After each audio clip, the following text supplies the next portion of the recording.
हमारा आप सुन लीजिए, जो करना हो आपको अधिकार है। भाषा के पक्ष में नहीं। भाषा में मैं जो हमारी भाषा बुंदेलखंडी भोजपुरी, इसका हम विरोध नहीं करते, लेकिन अंग्रेजी का इस विधानसभा में प्रयोग करना ये न्यायोचित नहीं है। बड़े मुश्किल से अंग्रेजी यहाँ से हटाई गई थी और हमारी भाषा हिंदी घोषित की गई थी विधानसभा का। आप अंग्रेजी ला करके हिंदी को कमज़ोर करने का प्रयास हो रहा है, ये नहीं होना चाहिए।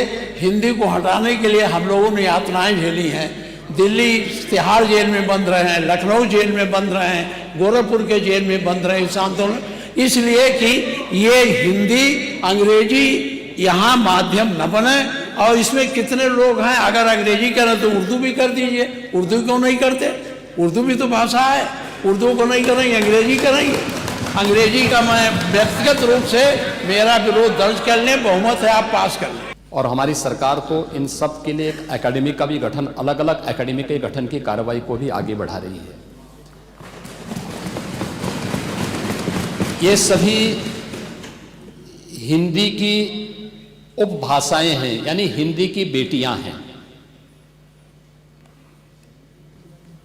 भाषा की समृद्धि के आधार हैं और हमें इसका स्वागत करना चाहिए। ये सदन साहित्यिक, केवल विशुद्ध साहित्यिक और व्याकरण से के विद्वानों की नहीं है। आम जन का प्रतिनिधित्व करने वाले माननीय सदस्य समाज के विभिन्न तबके से आए हैं। अंतिम पायदान पर बैठे हुए व्यक्ति की आवाज को भी इस सदन में मुखरता मिले, इसके लिए अगर किसी को हिंदी में वह धारा प्रवाह नहीं बोल सकता तो उसको भोजपुरी में भी अपनी बात को रखने का अधिकार मिलना चाहिए। अवधी में, ब्रज में या बुंदेलखंडी में उसको रखने का अधिकार मिलना चाहिए। ये कौन सी बात हो गई कि भोजपुरी में ना बोले, अवधी में ना बोले, इसका विरोध नहीं, विरोध अंग्रेजी का, बुंदेलखंडी में ना बोले और उर्दू की आप वकालत कर रहे हैं। ये बड़ी विचित्र बात है। आप मुझे बताइए, मैं इसीलिए कहता हूं कि आप समाजवादियों का चरित्र ही इतना दोहरा हो चुका है, इतना दोहरा हो चुका है कि अपने बच्चों को भेजेंगे इंग्लिश पब्लिक स्कूल में और दूसरों के बच्चों को बोलेंगे कि एक गांव के उस विद्यालय में पढ़े जहां संसाधन भी नहीं है। ये दोहरा आचरण और जाकी रही भावना जैसी प्रभु मूर्ति देखी तिन तैसी, यह तो आचरण आप लोगों का है। इसीलिए आपने कल भी भोजपुरी का विरोध किया, अवधी का विरोध किया, बुंदेलखंडी का विरोध किया और आप लोग अपने दैनिक जागरण में, दैनिक जीवन में इस प्रकार के आचरण के आदी हो चुके हैं। और इसलिए अध्यक्ष जी, इसका अभिनंदन हम लोग करते हैं और इन बोलियों को सम्मान मिलना चाहिए। इनके संरक्षण के लिए ही हमारी सरकार भोजपुरी एकेडमी का गठन कर रही है, अवधी एकेडमी का गठन कर रही है संत तुलसीदास जी के नाम पर। इसी के आधार पर ब्रज भाषा इतनी समृद्ध भाषा है।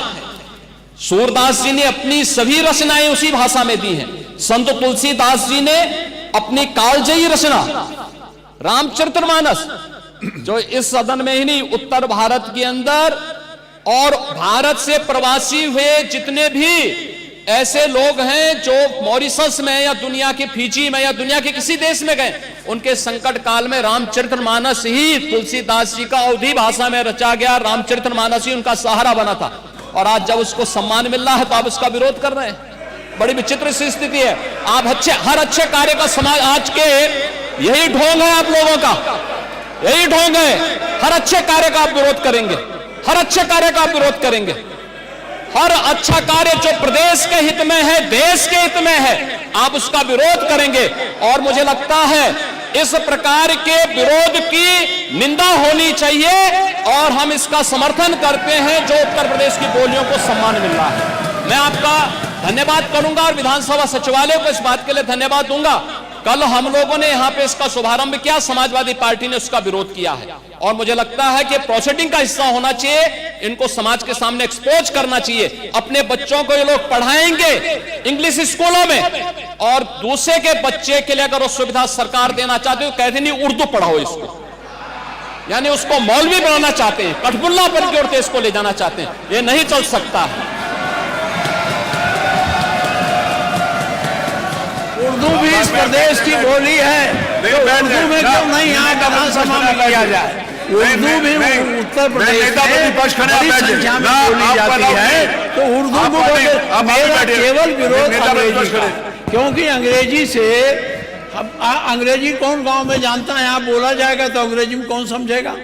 कितने लोग हैं? इसलिए इस विधानसभा को कुलीन तंत्र की विधानसभा न बनाइए, यही मेरा अनुरोध है।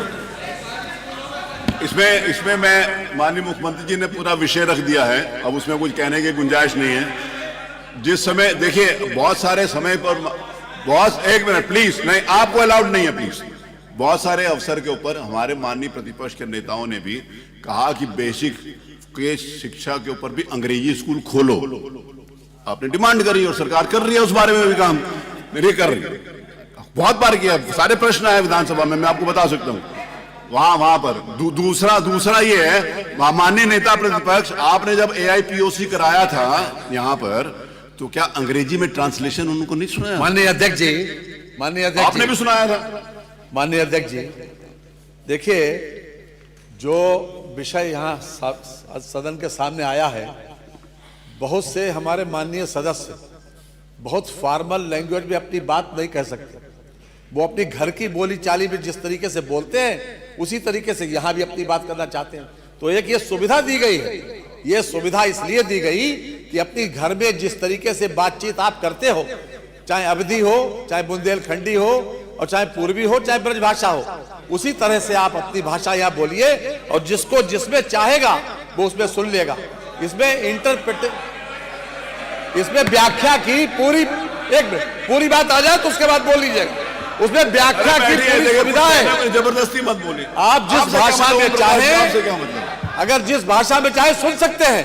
रही बात अंग्रेजी की, एक मिनट, अंग्रेजी की बात रही, देखिए अंग्रेजी भाषा का ज्ञान होना बुरा नहीं है, हम अंग्रेजी भाषा थोप नहीं रहे हैं, ये कॉन्सेप्ट गलत है। अंग्रेजी भाषा को थोपा नहीं जा रहा। यहाँ के लोग अगर अपनी बात को हिंदी में बोले और कोई सदर्न इंडिया का कोई व्यक्ति यहाँ की कार्रवाई सुनना चाहेगा तो उसको वो अंग्रेजी में सुनाई पड़ेगी बात। ये हमारी संस्कृति का विस्तार है, हमारी विधानसभा का विस्तार है, और विधानसभा का सम्मान बढ़ता है, इसमें कम नहीं होता। आज तक सुप्रीम कोर्ट की भाषा आज अंग्रेजी, हम वकालत नहीं करते, हम उसके पक्षधर हैं कि अगर हिंदी में हो जाए, लेकिन अंग्रेजी का ज्ञान हमारे लिए आवश्यक है। दुनिया में जितनी भाषाओं का ज्ञान हमारे लोगों को होता है, वो उन लोगों का सम्मान ज्यादा होता है। अगर हम किसी विदेशी भाषा का ज्ञान रखते हैं, इसमें गलत कुछ भी नहीं है। और आज के जो चलन है, यहाँ पर जितने लोग बैठे हैं, जरा देख रहे हैं अपने अपने बच्चों को कि किस किस स्कूल में जाते हैं पढ़ने, किस किस स्कूल पढ़ने जाते हैं। क्या अंग्रेजी भाषा का ज्ञान आवश्यक नहीं है? अंग्रेजी भाषा को हम थोप नहीं रहे हैं, हम तो एक सुविधा दे रहे हैं कि अगर सुविधा दे रहे हैं ये कि अगर कोई व्यक्ति यहाँ पर कोई माननीय एक सदस्य आए, वो बेहतर तरीके से अपनी बात अंग्रेजी में कह सकता है, जिसका मीडियम इंग्लिश रहा है, तो वो अपनी बात कहे, हम हिंदी में सुनेंगे उसे। तो क्या हर्ज क्या उसमें? इसमें हर्ज नहीं होना चाहिए। थोपना अलग बात है।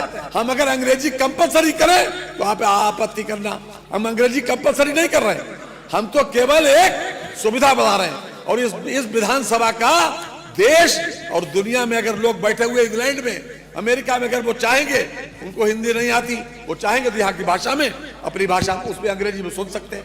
तो ये एक सुविधा दी जा रही है, इसलिए आपको विरोध नहीं करना चाहिए। माननीय माता प्रसाद जी, कल जिस तरह में आपने, क्षमा करिएगा, हमको आपका विरोध का एंगल है, और नहीं तो आप पूर्वी भाषा का बात हो आप विरोध करो, ऐसा आप कभी नहीं करते।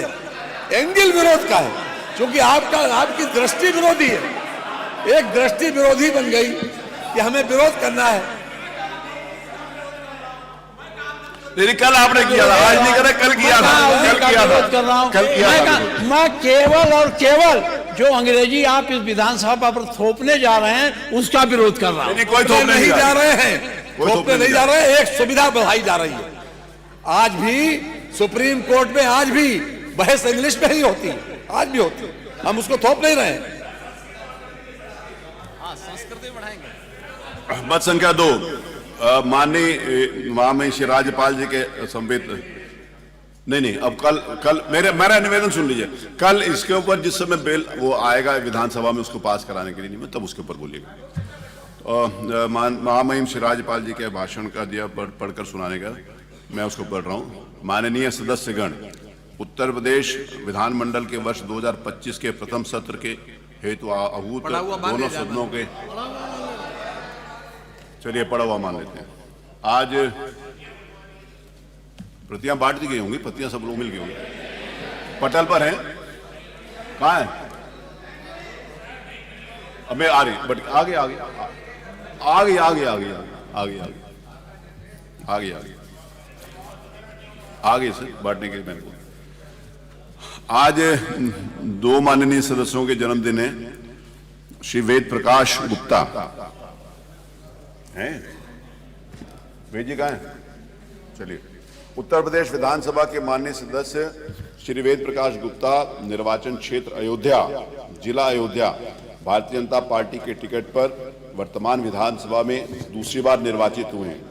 आपके पिता का नाम स्वर्गीय डॉक्टर कांतिलाल गुप्ता है। आपका जन्म 18 फरवरी 1948 को मुंबई में हुआ था। आप स्नातक बीएससी तक शिक्षा ग्रहण करिए।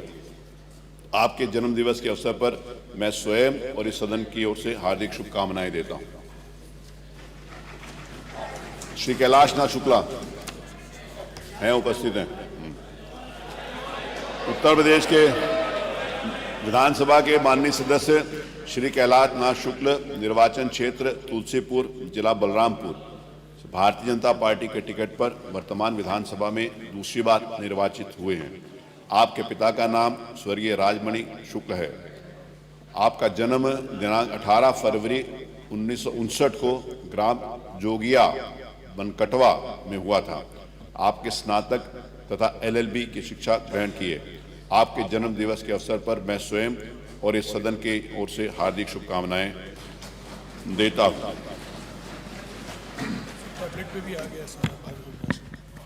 ये टैबलेट पर सारा अभिभाषण आ गया है। आपने कहा ना नहीं मिला, तो नहीं पहले अभी बाद में आपको हार्ड कॉपी मिले, टैबलेट पे पहले आ चुका, टैबलेट पे पहले आ चुका। मत संख्या 3, माननीय मुख्यमंत्री जी। माननीय अध्यक्ष जी, मैं आपकी अनुज्ञा से उत्तर प्रदेश नगर योजना और विकास विदिन ब्रैकेट संशोधन अध्यादेश 2025, उत्तर प्रदेश अध्यादेश संख्या 1 सन 2025 विदिन ब्रैकेट को सदन के पटल पर रखता हूं। मत संख्या 4, माननीय उप मुख्यमंत्री जी। माननीय अध्यक्ष जी, आपकी अनुज्ञा से मैं संजय गांधी आयुर्विज्ञान संस्थान संशोधन अध्यादेश 2025 उत्तर प्रदेश अध्यादेश संख्या 02 सन 2025 को सदन के पटल पर रखता हूं। मत संख्या 5, माननीय मुख्यमंत्री जी। माननीय अध्यक्ष जी, मैं आपकी अनुज्ञा से उत्तर प्रदेश राज्य खाद्य आयोग के वर्ष 2017-18, वर्ष 2018-19, वर्ष 2019-20, वर्ष 2020-21, वर्ष 2021-22, वर्ष 2022-23 एवं वर्ष 2023-24 के क्रियाकलापों की वार्षिक रिपोर्टों को राष्ट्रीय खाद्य सुरक्षा अधिनियम 2013 के अध्याय 7 शिकायत निवारण तंत्र की धारा 16 की अपधारा 6 विदिन ब्रैकेट 4 के अधीन विलंब के कारण सहित सदन के पटल पर रखता हूं। मत संख्या 6, माननीय खादी ग्राम उद्योग मंत्री।